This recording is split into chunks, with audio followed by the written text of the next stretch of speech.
8 tips bijak sebelum membeli laptop terpakai. Untuk beli laptop terpakai memang kena berhati-hati, macam cari jodoh, kena kenal dan fikir masak-masak sebelum buat keputusan sebab melibatkan wang. Satu, kenal pasti tujuan pembelian. Nak guna laptop untuk apa sebenarnya? Itu soalan pertama yang anda kena tanya diri sendiri sebab spesifikasi laptop yang sesuai untuk pelajar, orang buat bisnes, businessman dan gamer memang berbeza. Kedua, jumpa dan uji sendiri laptop. Kalau ada kedai yang berdekatan, pergi saja ke kedai. Ini cara paling selamat sebab anda boleh tengok dan uji laptop secara langsung. Anda ada hak untuk test sebelum buat keputusan membeli. Kalau penjual tu individu dan tak ada kedai, ajak jumpa di tempat awam macam kedai makan, kafe atau mall. Ini penting untuk keselamatan anda dan untuk pastikan anda boleh uji laptop tu sebelum beli. Penting untuk anda periksa keadaan fizikal dan uji semua fungsi laptop tu. Pastikan skrin, keyboard, touchpad, kamera, aplikasi, port USB dan Wi-Fi berfungsi dengan baik. Ketiga, pilih penjual yang tawarkan jaminan, waranti menunjukkan bahawa penjual yakin dengan kualiti laptop yang mereka jual. Ini sangat penting sebagai langkah keselamatan membeli laptop terpakai. Kita tak tahu apa yang ada dalam laptop tu, jadi waranti adalah jaminan yang penting.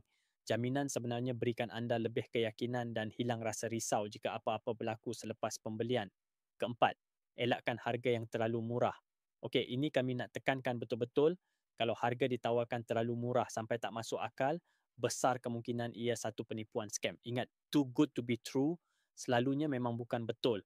Kalau laptop terpakai tersebut dengan harga pasaran RM2,000, tiba-tiba ada orang jual RM600, siap kata baru pakai seminggu, anda kena hati-hati. Lebih baik jangan beli langsung daripada kena tipu. Kelima, survey banyak kedai dan penjual. Lepas tu, jangan terus beli dari satu tempat sahaja. Ambil masa sikit untuk survey beberapa kedai atau penjual, tak kira online ke offline. Cuba bandingkan harga, keadaan aksesori percuma dan jaminan yang ditawarkan. Keenam, cari penjual yang berikan hadiah percuma. Siapa tak suka free gift kan? Sesetengah penjual memang baik hati dan akan bagi hadiah percuma macam beg laptop, mouse wireless, cooling pad dan sebagainya. Benda-benda ni walaupun nampak kecil, sebenarnya boleh jimatkan kos anda. Kalau dah dapat semua tu sekali, tak payah dah keluar duit beli aksesori lain. Untung kan? Ketujuh, minta bantuan dari rakan yang pakar komputer. Malu bertanya. Sesat jalan. Kalau anda jenis yang tak berapa faham berkenaan spesifikasi laptop, tak mengapa. Tanya saja kawan yang pandai IT. Diorang ni biasanya memang excited nak tolong dan boleh bantu anda pilih laptop yang sesuai. Kadang-kadang dia boleh spot masalah yang anda sendiri tak perasan.